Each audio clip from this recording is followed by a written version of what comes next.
क्या हुआ? मौत को इतना नजदीक देखने से पांव कांपने लगे। एसीपी आज तक अपनी मौत को अपनी हथेली पर लेकर ही चला है, समझे? मौत से कभी डरा नहीं है वो। इतनी बड़ी बड़ी बातें हैं, अब बातों का वक्त नहीं है, अब एक्शन का वक्त है। कूदो एसीपी, छलांग लगाओ। 1 मिनट, लेकिन तुम पर कैसे विश्वास कर सकता हूँ कि मेरे कूदने के बाद तुम इन तीनों को छोड़ दोगे? तुम्हारे पास और कोई चारा भी नहीं। कूदो एसीपी।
ये शो देखते वक्त तो पेट के दर्द की दवा साथ में रखनी चाहिए।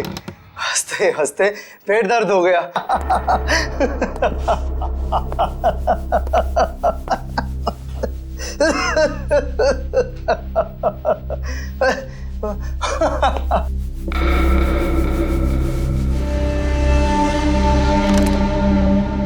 कौन है ये?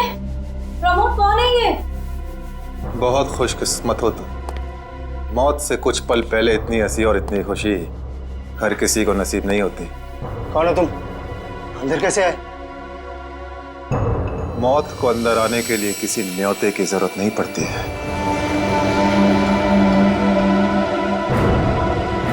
ये क्या कर रहे हो? मैंने क्या बिगाड़ा तुम्हारा? तो रुक जरा, पुलिस को। Happy birthday Tarika. Thank you Shreya. Thank you. Many happy returns of the day. Thank you Siddharth. बहुत खूबसूरत फूल है। श्रेया की चॉइस है। हाँ वो तो है, श्रेया की चॉइस तो कभी गलत हो ही नहीं सकती। हाय सिद्धार्थ। हेलो। हाय श्रेया। हाय पूर्वी। काफी देर कर दी आने में। थोड़ा ट्रैफिक मिल गया रास्ते में। अरे फ्रेडी सर, ये गपागप खा रहे हो? आप तो बोल रहे थे डाइटिंग कर रहे हो। डाइटिंग ही तो कर रहा हूँ। इसके पहले तो मैं 5-5 प्लेटें एक साथ खा जाता था। क्या बात कर रहे हो? हमारे प्लान पे तो पानी फिर गया अभिजीत। अरे ऐसे कैसे? कुछ ना कुछ तो करूंगा मैं। कैसे? हृदय, हाँ, उस कमरे में तुम्हारा कोई वेट कर रहा है। मेरा वेट कर रहा है? हाँ। कौन? तुम जाओ तो सही। अरे जाओ।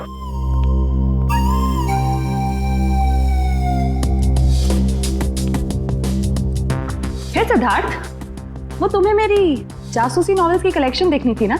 चलो दिखाती हूँ। चलो श्री। अरे कभी तो श्रेया को अकेले छोड़ो। ऐसी कोई बात नहीं है ना? चलो। इट्स ओके सिद्धार्थ, जाओ तो। चलो।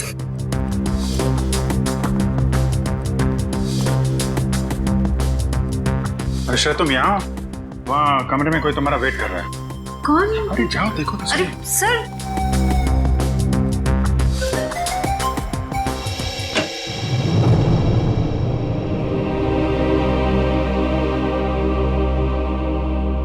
श्रेया, अच्छा किया तुम सिद्धार्थ को अपने साथ यहाँ ले आई। I am very sorry. उस दिन मैंने आपके साथ बहुत बुरा बिहेव किया था।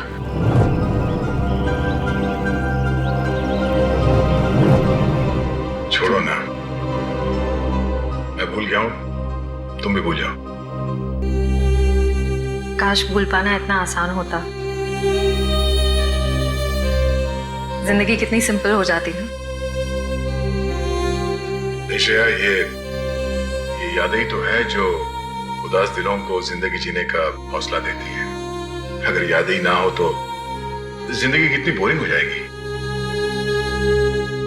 तो क्या तुमने सिद्धार्थ से शादी करने का फैसला कर लिया? मेरा दिल कुछ और कह रहा है, दिमाग कुछ और। मैं जानता हूँ श्रेया, हमारे काम में हम दिल की नहीं दिमाग की सोचते हैं, मगर एक बार सीआईडी ऑफिसर ने एक आम लड़की की तरह सोचो, दिल का इस्तेमाल करो, उसकी आवाज सुनो। मेरे दिल में तो एक ही इंसान का नाम गूंजता रहता है और वो नाम है श्रेया। सिद्धार्थ। सिद्धार्थ प्लीज, सिद्धार्थ मेरी बात तो सुनो प्लीज। अब सुनने को बाकी क्या रह गया? पूरी हकीकत मैंने अपनी आंखों से देख ली है। तुम दया से प्यार करती हो ना?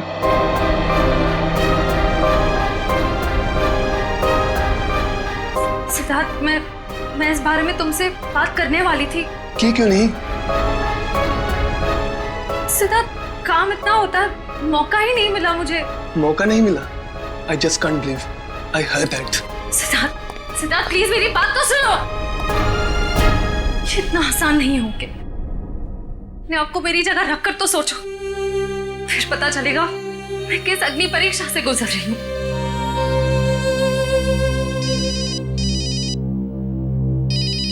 हेलो, कौन?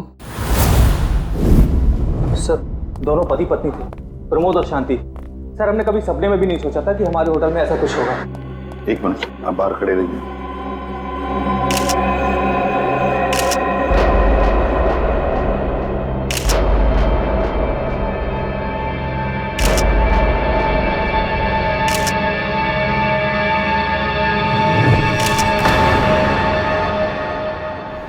माय गॉड, दोनों की लाशें ऐसी इस अवस्था में। सर, इतने सारे केस सॉल्व किए लेकिन इस तरह का केस कभी नहीं देखा। सर, लगता है ये दोनों खूनी से विनती कर रहे थे कि वो इन्हें छोड़ दे, मगर खूनी ने जरा भी दया नहीं दिखाई। नहीं फ्रेडी, लगता है खूनी ने पहले इन दोनों को मारा और फिर यहाँ लाकर बिठा दिया, हाथ पैर बांध दिए।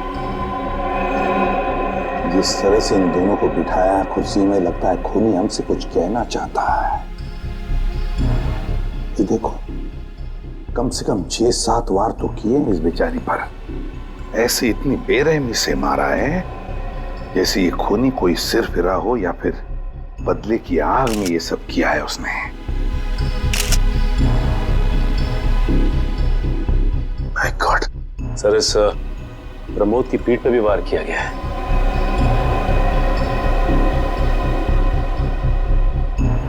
क्या हुआ? सर, इसकी सांसें चल रही है, जिंदा ही। प्रमोद जिंदा है? तुम्हें जल्दी से इसे हॉस्पिटल ले जाओ, इसका जिंदा रहना बहुत जरूरी है। संभाल के। चल। आजा।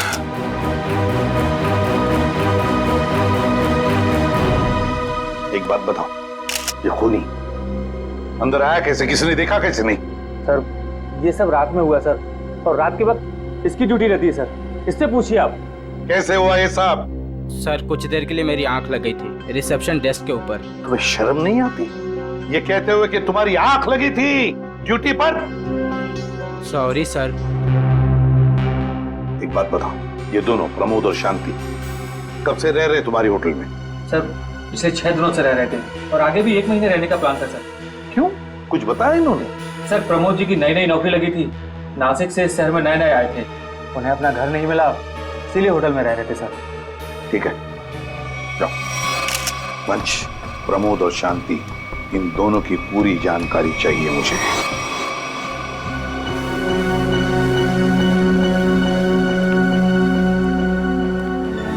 हाँ सचिन, ये प्रमोद कैसा है? सर, डॉक्टर ने ऑपरेशन शुरू कर दिया है, थोड़ी देर में पता चल जाएगा सर। लगता है सचिन, ये खूनी शांति को ही मारने आया था, प्रमोद को नहीं। देखो ना, उसने प्रमोद पर सिर्फ एक ही वार किया और फिर देखा तक नहीं कि वो जिंदा है या मर गया।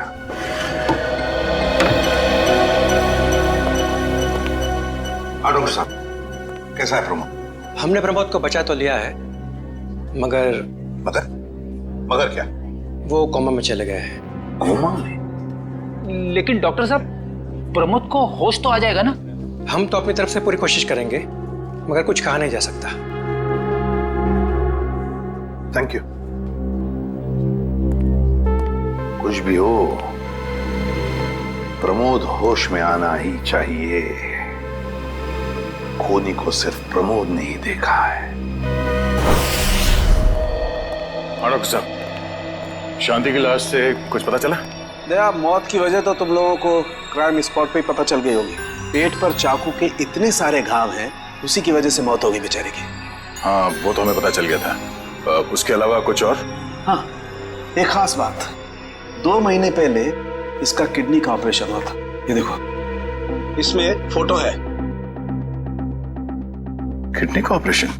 वंश, पता करो शहर के किस हॉस्पिटल में शांति के किडनी का ऑपरेशन हुआ था। जैसे? और सर, वो क्राइम सीन पे जो खून मिला था वो शांति और प्रमोद का ही है।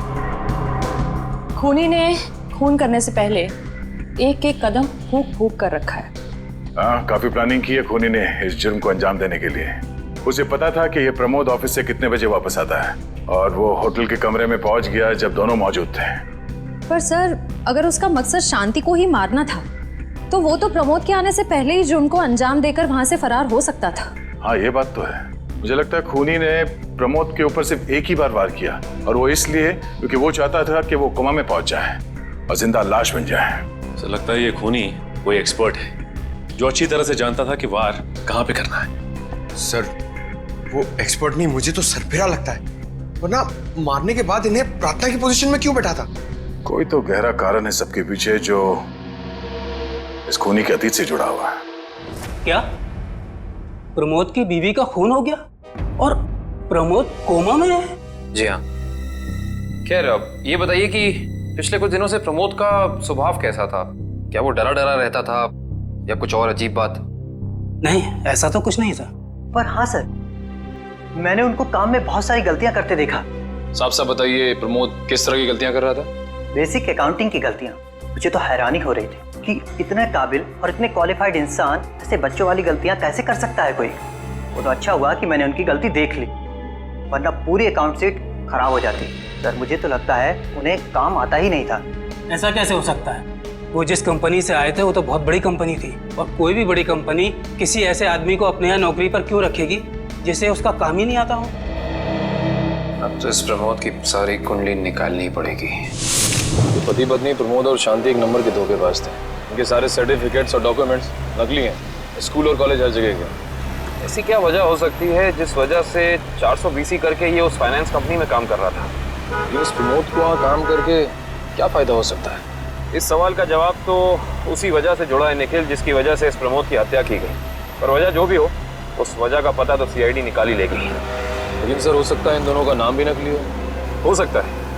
ऐसा भी हो सकता है कि ये दोनों असली प्रमोद और शांति हो ही ना, बल्कि कोई बहरूपिये हों जिन्होंने उन दोनों की जगह ले ली हो सकता है। एक सेकंड। हेलो, हाँ बोल रहा हूँ।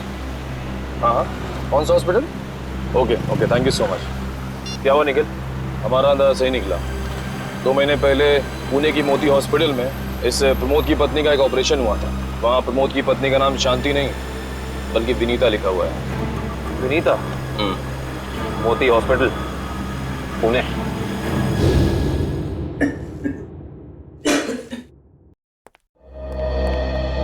एक्सक्यूज मी, एक वक्त पे सिर्फ एक ही मरीज अंदर आएगा? हम लोग सीआईडी से। सीआईडी? मगर यहाँ मुजरिम कौन है? इसी की तलाश है हमें। एक्चुअली आपके हॉस्पिटल में 2 महीने पहले एक ऑपरेशन हुआ था, उसी के बारे में कुछ जानकारी चाहिए हमें। किसका ऑपरेशन? ये दोनों आपकी हॉस्पिटल में आए थे? ये तो मिसेस विनीता कुमार हैं। हाँ, मिसेस विनीता कुमार। और ये इनके पति, इनकी मौत हो गई? जी हाँ, विनीता कुमार का खून हो चुका है और उनके पति प्रमोद अब कोमा में है। डॉक्टर, ये बताइए कि मिसेस विनीता कुमार ने किडनी का ऑपरेशन कराया था ना? जी हाँ। हम उसके मेडिकल रिपोर्ट्स देख सकते हैं? यहाँ पे तो पति का नाम त्रिलोक कुमार लिखा है। मतलब त्रिलोक बन गया प्रमोद और विनीता बन गई शांति। इस पेपर में उनके घर का एड्रेस लिखा हुआ है। चल के पता करें, शायद कुछ पता चल जाए। नहीं निखिल, कोई फायदा नहीं होगा। इनकी पहचानों की तरह इनका एड्रेस भी नकली होगा, देखना।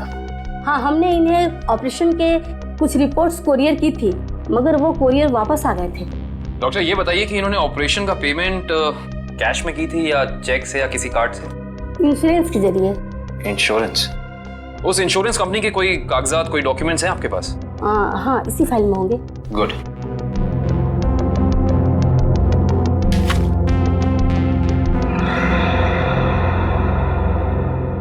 बेस हेल्थ के सभी अकाउंट्स और सभी खाते अच्छी तरह से बंद हो जाने चाहिए। कल शाम 5 बजे तक ऑडिटर आ जाएगा। हो जाएगा सर। कभी सपने में भी नहीं सोचा था कि हमारी कंपनी का अंत इतना बुरा होगा। ये किस अंत की बात कर रहे हैं आप लोग? जरा विस्तार से समझाइए। अगर आप अपने पैसे वापस लेने आए हैं तो भूल जाइए, क्योंकि जब तक अदालत अपना फैसला नहीं सुना देती तब तक हम किसी के रुपए वापस नहीं कर पाएंगे। पैसे वापस लेने नहीं, इंसाफ करने आए हैं। हम लोग सीआईडी से हैं। ओह, तो हमारी शिकायत सीआईडी वालों तक भी पहुंच गई है। शिकायत? ऐसा क्या कर दिया आपकी इस कंपनी ने? हमारी कंपनी ने नहीं, उस त्रिलोक ने आसमान की तरफ प्रगति करती हुई हमारी कंपनी के नाम को रातों रात मिट्टी में मिला दिया और हमें दिवालिया कर दिया उसने। त्रिलोक? एक सेकंड, आप इस त्रिलोक की बात तो नहीं कर रहे? हाँ, यही तो है वो। पर इसे क्या हुआ? किसी ने इसकी जान लेने की कोशिश की है। फिलहाल ये कोमा में। ये तो होना ही था, इतने लोगों को जो धोखा दिया इसने। किस धोखे की बात कर रहे हैं? हमारी कंपनी के क्लाइंट्स को झूठे सपने दिखाकर कहा कि सबके पैसे एक ही महीने में 2 गुना कर दूंगा, पर सबके पैसे बटोरकर 9 तो 11 हो गया वो। और क्लाइंट हमारी कंपनी से पैसे वापस मांग रहे हैं। बैंकक्रप्ट हो गया। इतने सालों से कंपनी की बनी बनाई इज्जत मिट्टी में मिल गई। खोए हुए पैसे और खोई हुई इज्जत तो फिर से कमाई जा सकती है, पर खोई हुई जान तो वापस नहीं आ सकती ना। क्या त्रिलोक ने किसी की जान भी ली है? हाँ, हमारी कंपनी के सीईओ अनुज जी, जो कि सदमे को बर्दाश्त नहीं कर पाए और दिल का दौरा पड़ने से उनकी मौत हो गई। कहीं ये सारा हमला अनुज जी का कोई करीबी तो नहीं कर रहा है? अनुज जी की मौत का बदला लेने के लिए? हो सकता है। अनुज जी के परिवार में कौन कौन है? उनकी पत्नी सुधा, जो कि अभी सदमे में है, और उनका बेटा विक्की। विक्की? इस विक्की का फोन नंबर दीजिए जरा। विक्की के फोन का सिग्नल यहीं आसपास बता रहा है। होगी मैं। अच्छा, अभी भी मागाधीर रोड की तरफ मुड़ा है। मागाधीर?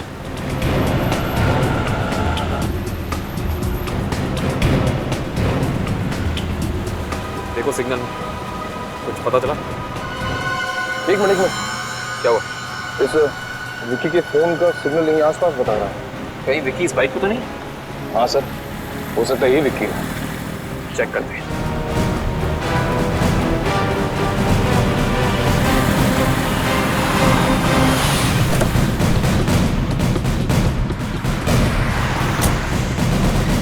सुनो भाई साहब, तुम ही विक्की हो? हाँ, और ये क्या बदतमीजी है? तुम लोग मेरा नाम कैसे जानते हो? तुम्हारा नाम और तुम्हारे सारे कारनामों के बारे में जानते हैं हम। सीआईडी। सीआईडी? इस शहर में क्या कर रहा है? हा? कुछ काम था, और तुम लोग मेरा पीछा क्यों कर रहे हो? बकवास बंद कर।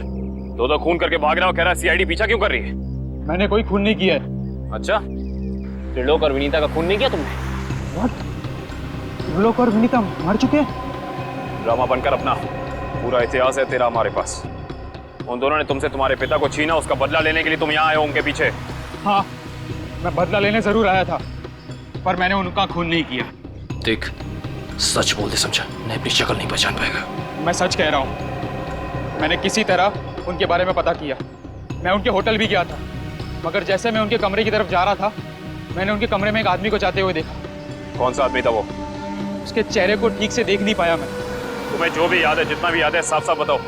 कद लगभग 6 फीट, ओवरकोट पहना हुआ था उसने, और उसके बाल लंबे थे, यहाँ तक। और उसने एलिगेटर शूज पहने हुए थे। Alligator shoes? हेलो, एक और खून?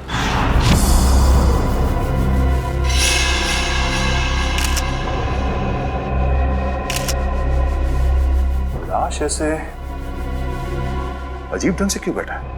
कमाल है सर, पिछले वाले केस में खूनी ने उन दोनों को होटल में चाकू मारकर प्रार्थना वाली पोजीशन में बैठाया था, और इसे गोली मार के इस तरह से। लगता है दोनों का खूनी एक ही है। गोली सीधे माथे के बीचों बीच मारी है। अगर ये सीरियल किलर होता तो इसे भी चाकू से मारता सर, क्योंकि विनीता को उसने चाकू से मारा था। इसे तो गोली मारी। हाँ, मगर लाशों को ऐसे एक ही ढंग से बिठाना क्या दो अलग अलग खूनी करेंगे? मुझे लगता है दोनों का खूनी एक ही है। और जिस वक्त इस तिग्मांशु का खून हुआ, लगता है खाना खाने ही वाला था।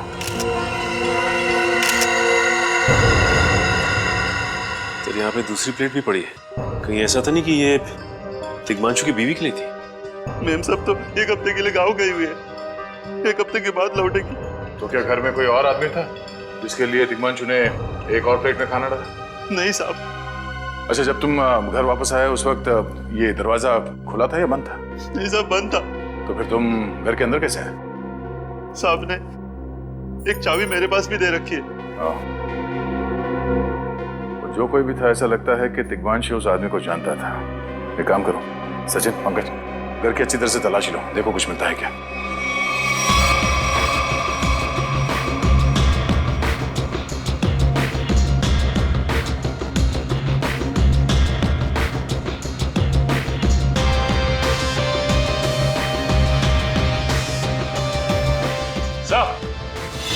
हाँ सचिन,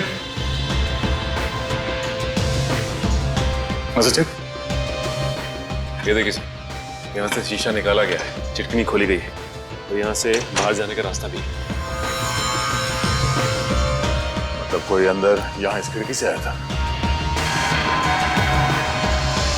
लेकिन इस घर में तो सेफ्टी अलार्म भी है सर। अगर यहाँ से कोई अंदर आया है तो सेफ्टी अलार्म बजना चाहिए था और सिक्योरिटी गार्ड को भी अंदर आना चाहिए था। अब इसका जवाब तो सिक्योरिटी गार्ड ही देगा।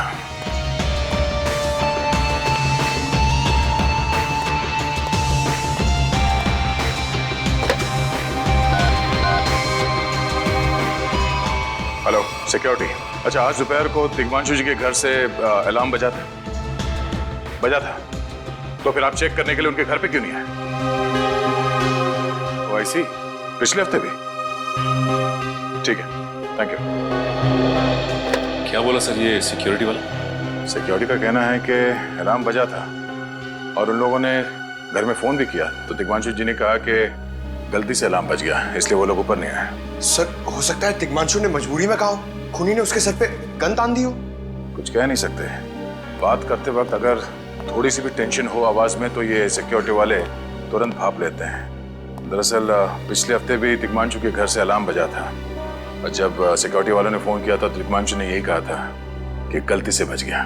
सर ये खूनी काफी चालाक लगता है, खेल खेल रहा है। देखते हैं, जरा देखो इस घर में कुछ और मिलता है क्या। खूनी ने कोई ना कोई सुराग जरूर छोड़ा होगा, चेक करो।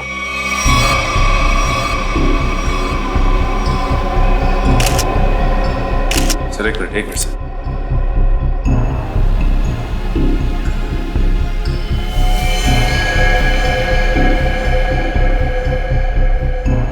ये देखिए सर, खून। खून यहाँ कैसे? कहीं खूनी का तो नहीं है खून? ये तो डॉक्टर सालों के ही बताएंगे। वो खून किसका है ये अभी पता चल जाएगा। तारिक आती होगी रिपोर्ट लेकर के। डॉक्टर साहब, इस तिग्मांशु के बारे में कुछ और पता चला? हाँ। वो कैसे? इसे गोली मारने से पहले बेहोश किया गया था। क्या? इसे बेहोश किया था? इसके खून में मुझे एक खास किस्म की दवाई के अंश मिले जो अक्सर इंसान को बेहोश करने के लिए दी जाती है, और वो दवाई इसे इंजेक्शन के जरिए दी गई थी। ये देखो सर, बहुत ही अजीब बात है। अगर खूनी इसे मारना चाहता था तो सीधा गोली मारकर इसका काम तमाम कर सकता था, फिर ये जहर की दवाई क्यों दी होगी? और सर एक और बात पता चली, तिग्मांशु जिस हालात में हमें मरा हुआ मिला था वो एंशिएंट कल्चर के हिसाब से प्रार्थना करने की पोजीशन, खाना खाने से पहले। तो फिर तो शांति और तिग्मांशु दोनों का खूनी एक ही आदमी है। ये खूनी के लिए ये हत्याएं जुर्म नहीं, एक जश्न है। इसीलिए उसने टेबल पे ये प्लेटें सजाई, उसमें खाना रखा, एक अपने लिए और एक तिग्मांशु के लिए। और सर, तिग्मांशु को प्रार्थना की पोजीशन में बैठा के उसने गोली मार दी। सर मैंने कहा था ना, ये खूनी एकदम सरफिरा है सर। हाँ सर, लगता है ये खूनी अपने आप को बहुत शक्तिशाली महसूस करता है। जिस वक्त इन सब की गर्दनें झुकी होती हैं उसके सामने, उसे आनंद आता है। नहीं सचिन, खूनी का मकसद लोगों को अपने सामने झुकाना नहीं, बल्कि अपने लिए प्रार्थना करवाना था। क्या मतलब? ये रही उस खून की रिपोर्ट। ये खून ना ही तिग्मांशु का है और ना ही उसके घर वालों का। ये खून उस खूनी का ही है। खूनी का? मगर वहां तो हाथापाई के कोई निशान नहीं मिले और उस जगह को देख के ऐसा लगा भी नहीं कि तिग्मांशु ने सेल्फ डिफेंस में खूनी के ऊपर हमला किया होगा। वो इसलिए दया क्योंकि ये खून खूनी ने अपने मुंह से थूका था। हमें इसके खून में से इसके सलाइवा के कुछ अंश भी मिले। उसकी तबीयत खराब है क्या? हाँ, वो बीमार है। उसके खून में एथिमोलाइसिन नाम की दवाई का अंश मिले हैं और उसका कीमोथेरेपी हुआ था। इसका मतलब उसे कैंसर है, ब्रेन का कैंसर, लास्ट स्टेज का ब्रेन कैंसर। इसीलिए वो लोगों से अपने लिए प्रार्थना करवा रहा है ताकि उसकी बीमारी ठीक हो जाए। हमारे क्रिमिनल डेटाबेस में चेक करो, पता करो ये कोई पुराना पापी तो नहीं है। नहीं सर, उस खूनी का हमारे क्रिमिनल डेटाबेस में कोई रिकॉर्ड नहीं है। कोई इतिहास नहीं है? नहीं सर। सर, तिग्मांशु की पूरी कुंडली निकाल के लाओ सर। प्रमोद की तरह इसकी पहचान भी नकली है। What? हाँ सर, ये देखिए, उसका असली नाम राकेश है और जिस तरह प्रमोद को 400 बीसी की आदत थी, ठीक उसी तरह राकेश भी भोली भाली लड़कियों को फंसाता था शादी के झांसे में। कई लड़कियों ने आत्महत्या की है इस तिग्मांशु और राकेश के चक्कर में।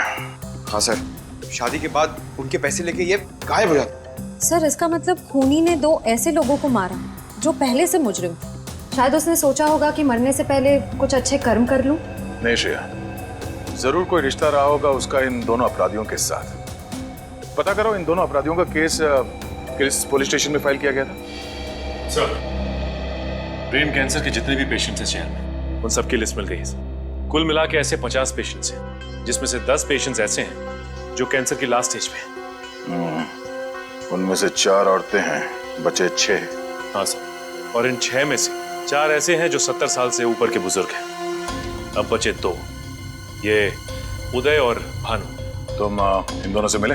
हाँ सर, ये उदय 6 महीने से हॉस्पिटल में है। और भानु? भानु सर 1 महीने से हैदराबाद में। ये कैसे हो सकता है सचिन? अगर वो मुजरिम इसी शहर में है तो कहीं उसका इलाज चल रहा होगा ना कहीं से वो दवाई खरीदता होगा। मांझी सर, इस शहर में जितने भी केमिस्ट है जहाँ पे ब्रेन कैंसर की दवाइयाँ बेची जाती है, उन सब की लिस्ट चाहिए मुझे। सब पता चल गया। त्रिलोक और राकेश दोनों के खिलाफ एक ही थाने में केसेस दर्ज किए गए थे, जगतपुरी थाने। इस केस का पूरा इतिहास जगतपुरी थाने से ही पता चलेगा। Excuse me, yes. आपकी दुकान पे ब्रेन कैंसर की दवाइयाँ बेची जाती हैं? जी हाँ, हमारी दुकान उन चुनिंदा दुकानों में से है जहाँ ये दवाई आपको मिलेगी। वैसे ये दवाइयाँ बहुत कम लोग खरीदते होंगे नहीं? जी, बहुत महंगी है एक्चुअली। अच्छा, जो लोग ये दवाइयाँ खरीदते हैं उनकी लिस्ट मिल सकती है हमें?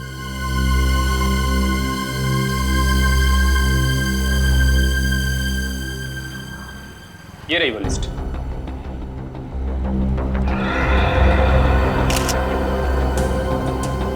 तपन, उदय और नितिन, ये तीनों लोग तो उस मरीज की लिस्ट में थे। अच्छा, आपको पूरा यकीन है कि इनके अलावा और कोई नहीं आता ये दवाई लेने के लिए? जी नहीं, लेकिन हो सकता है कोई गैर कानूनी तरीके से ये दवाई खरीद रहा हो। ये दवाइयाँ काफ़ी महंगी है ना, आम आदमी इसका खर्चा नहीं उठा सकता। अच्छा, आप किसी ऐसे आदमी को जानते हैं जो ये गैर कानूनी काम करता है? एक आदमी है, आंद्रे नाम है उसका। प्यार से लोग उसे एंडी कहते हैं। ये जो ज्वाला रोड पे पब्लिक पार्क है ना, अक्सर। कांस्टेबल सुनील? Yes sir. आप सीआईडी से ही हैं ना? हाँ, हमारी बात शायद आप ही से हुई थी। साहब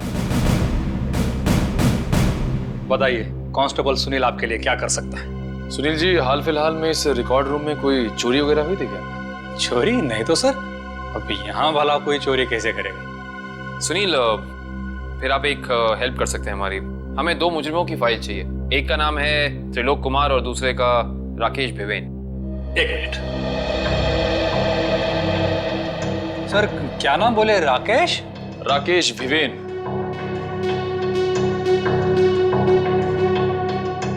कमाल है, इसकी फाइल तो है नहीं यहाँ पे। अच्छा, वो दूसरा नाम क्या बोले? त्रिलोक कुमार। इसकी भी नहीं है? दोनों की फाइल्स नहीं। हाँ सर, लेकिन यहाँ पर चोरी की तो कोई घटना नहीं घटी। पता नहीं फाइलें गायब कैसे हो गई। सुनील, यहाँ याद करने की कोशिश करो, हाल ही में कोई दुर्घटना घटी थी क्या? पिछले महीने ऑफिस एरिया में आग लग गई थी, तो अच्छा हुआ फायर ब्रिगेड वाले जल्दी आ गए और हमारे रिकॉर्ड्स नष्ट नहीं हुए।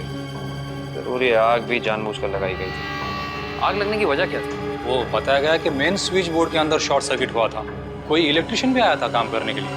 सर वहीं छेड़छाड़ की गई है। उस इलेक्ट्रिशियन का कोई आता, कोई पता, कोई कांटेक्ट है? दूसरे कांस्टेबल के पास था, लेकिन वो तो रिटायर होके गांव चले गए। हाँ, कोई बात नहीं। सुनिए, एक काम करिए, आप चेक करके बताइए कि और किन किन मुजरिमों की फाइल्स यहाँ से गायब हुई हैं। Okay sir. पता तो चले आखिर अगला शिकार है कौन इस अनोखे खूनी का। ये ले पैसे। अरे ये दवाइयाँ तो असली है ना। अरे अंकल जी, ये जो शक की बीमारी है ना, कैंसर से भी ज्यादा खतरनाक है। अगर आपको यकीन नहीं है कि ये दवाई असली है या नहीं, तो खुद जाकर दुकान से क्यों नहीं खरीद लेते? अरे तुम तो बुरा मान गए, मैं तो बस ऐसे ही पूछ रहा था, मेरा मतलब वो नहीं। जानते हो, इस तरह से दवाइयाँ बेचना और खरीदना दोनों गैर कानूनी है। आखिर तुम्हारा कोई फायदा नहीं है। मैंने सुना था कि सीआईडी बड़े बड़े केस हैंडल करता है। मैं तो छोटा मोटा चोर हूँ, जाने दो ना साहब। हाँ मिस्टर छोटे चोर, ये बताओ कि तुम्हारे पास से ये दवाइयाँ खरीदने के लिए कोई ऐसा आदमी आता था जो 6 फीट लंबा था और लंबे लंबे बाल थे उसके, और वो एलिगेटर वाले शूज पहनता था? हाँ, वही जो आगे से नुकीला होता है। हाँ, आया था चिराग। आप लोग चिराग को ढूंढ रहे हो? हाँ। कहाँ मिलेगा ये चिराग? चिराग? लगता है चिराग घर पर नहीं है। कमरे अच्छी तरह से चेक करो, देखो कुछ मिलता है क्या। पंकज, कंप्यूटर चेक करो।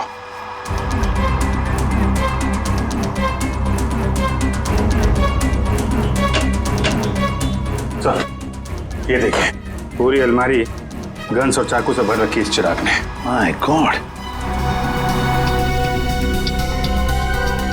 सर, हाँ, अंदर के कमरे में से ये खून से भरे हुए कपड़े मिले। पुलिस रिकॉर्ड रूम से फोन है। देखो। हेलो जी, कहिए। कौन? संदीप, स्वाधीन और हेमंत। ओके, ठीक है। कौन है ना? सर, त्रिलोक और तिग्मांशु की तरह इन तीनों की फाइल भी चोरी हुई है पुलिस रिकॉर्ड रूम से। मतलब अभिजीत, अब ये चिराग इन तीनों में से किसी एक को मारने वाला है। सर एक सेकंड, ये देखिए सर, इस कंप्यूटर की फाइल में इन तीनों की फाइल है। सर ये तीनों भाई हैं और बदमाश भी हैं, और इन्होंने 3 खून किए हुए हैं सर। सर यहाँ पे 2 एड्रेस है, एक चीकूवाड़ी और एक चारको। चारको पर चीकूवाड़ी। एक काम करते हैं अभिजीत, हम दोनों चीकूवाड़ी चलते हैं और तुम लोग तीनों भी चारको चले जाओ। Yes sir. हाँ सर। चलो अभिजीत।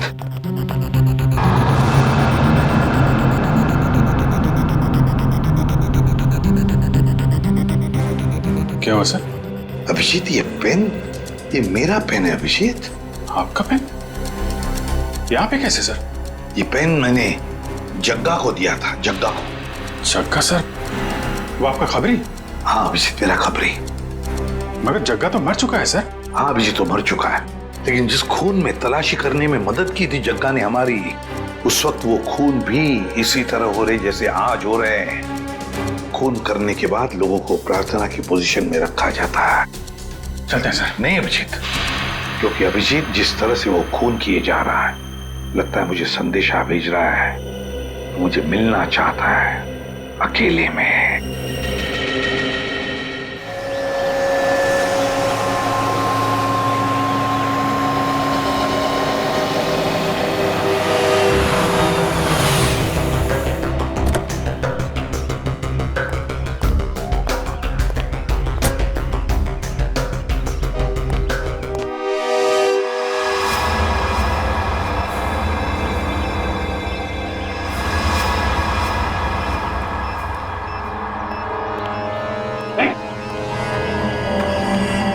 प्लीज हमें बचा लीजिए, किसी तरह हमें मार डालेगा।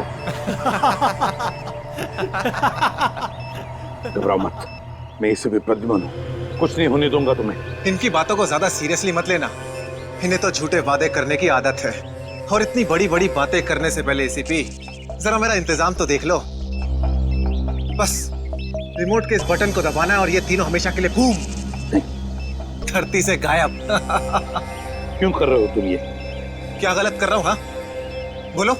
पर ये तीनों तो वैसे भी कानून से भागे हुए अपराधी है ना, तो इन्हें मारकर क्या गलत कर रहा हूँ मैं? इन्हें सजा देने का हक तुम्हारा नहीं, सिर्फ कानून का हक है ये। बस यही तो प्रॉब्लम है, जब तक तुम कानून में हो कुछ नहीं हो सकता। क्या क्या चाहते हो तुम मुझसे? पहले अपनी ये गन मुझे दो। एसीपी, मुझे अपनी गन दो, वरना मैं ये रिमोट दबा दूंगा। एसीपी, मैं 3 तक गिनूंगा। 1 2 3। नहीं,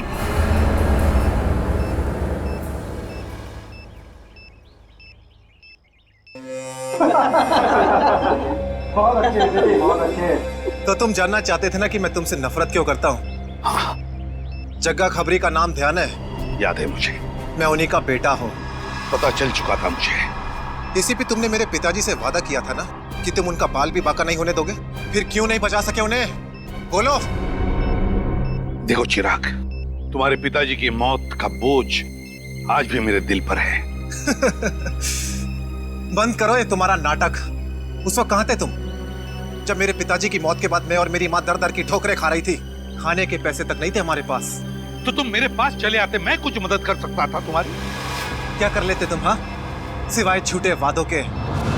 तुम्हें पता है एसीपी, मुझे कैंसर है, आखिरी स्टेज। और ये इसीलिए क्योंकि मेरी माँ के पास पैसे नहीं थे मेरे इलाज के लिए। मैं तुम्हारा दुख समझ सकता हूँ चिराग, तुम्हारी तकलीफ समझ सकता हूँ, मगर इन तीनों ने क्या बिगाड़ा है तुम्हारा? तुम इन तीनों की जान बचाना चाहते हो? हाँ। तो तुम्हें अपनी बलि देनी होगी। क्या मतलब? मतलब तुम इस बिल्डिंग से छलांग लगानी होगी, ताकि फिर कोई जग्गा खबरी सीआईडी का शिकार ना बने।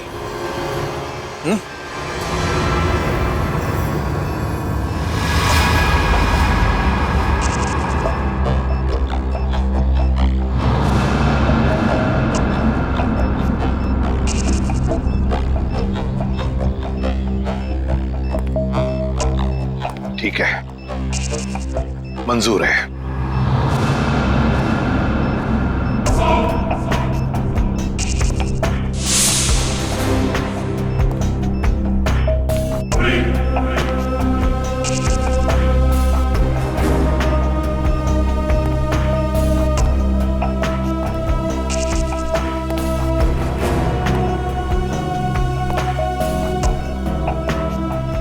चढ़ो एसीपी, चढ़ो।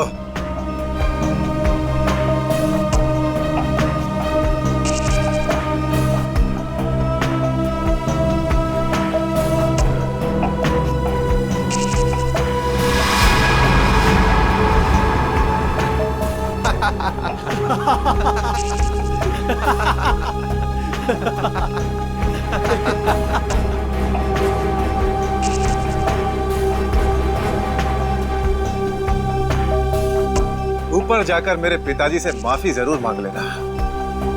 क्या हुआ, मौत को इतना नजदीक देखने से पांव कांपने लगे?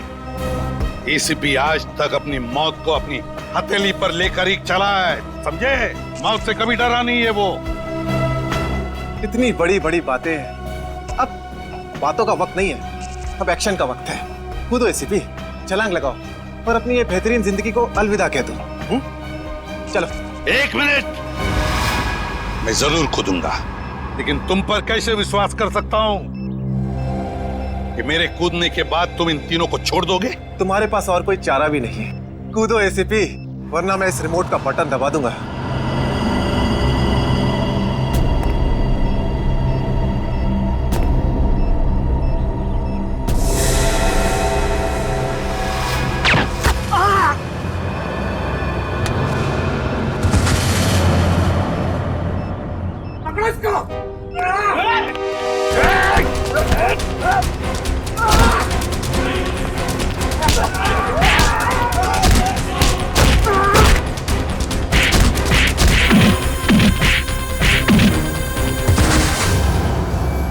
बस मिस्टर चिराग, बहुत चला लिया न्याय की अदालत। सीआईडी का काम सीआईडी को सौंप दो। रेडी? पंकज, उन तीनों के शरीर से बॉम्ब हटा दो संभाल के। और तुम मेरे दोस्त, मेरा खबरी जग्गा के बेटे लगते ही नहीं, उस बेचारे ने तो अपनी जान कुर्बान की हमारी मदद करने में, कानून की मदद करने में। मगर तुम, लानत है तुम पर, जैसे घटिया काम करने निकले थे। 2 खून किए तुमने। तुम्हें तो शायद फांसी ही होगी, फांसी।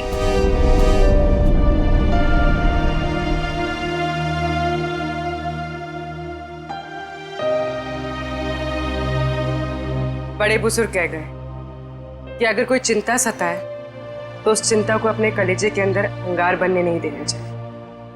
कलेजा जल जाता है।